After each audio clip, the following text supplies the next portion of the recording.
હું doctor Natwar Gupta, cancer surgeon, Sterling cancer hospital. જે રીતે મોટાભાગના જે મોઢાના કેન્સર જોવા મળી રહ્યા છે ગુજરાતમાં, અને એના કેસીસ પણ બહુ વધી રહ્યા છે. શરૂઆતમાં જો એનું નિદાન થઈ જાય તો આપણને એનું સારા રિઝલ્ટ મળી શકે, આપણે એને ક્યોર કરી શકીએ. દર્દીને એવું લાગે કે અંદર ચાંદા પડી રહ્યા છે જેમાં રૂજ નથી આવતી, કે અંદર ફોલ્લા પડી રહ્યા છે, કે અંદર લાલ ડાઘા પડી રહ્યા છે, કે સફેદ ડાઘા પડી રહ્યા છે, કે અનયુઝ્યુઅલ મોઢામાંથી બ્લીડિંગ થઈ રહ્યું છે, કે અનયુઝ્યુઅલ મોઢામાં દુખાવો થઈ રહ્યો છે, કે જે દુખાવો કાનમાં જઈ રહ્યો છે.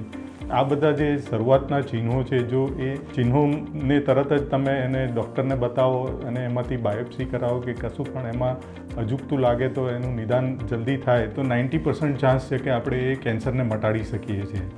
આ કેન્સર જે મોઢાના થવાના જે મુખ્ય કારણો છે, જેમાં કોઈપણ પ્રકારનું તંબાકુનું સેવન હોય, એ આલ્કોહોલનું સેવન છે, HPV વાયરસ ઇન્ફેક્શન છે, કન્સિસ્ટન્ટલી સન એક્સપોઝર છે.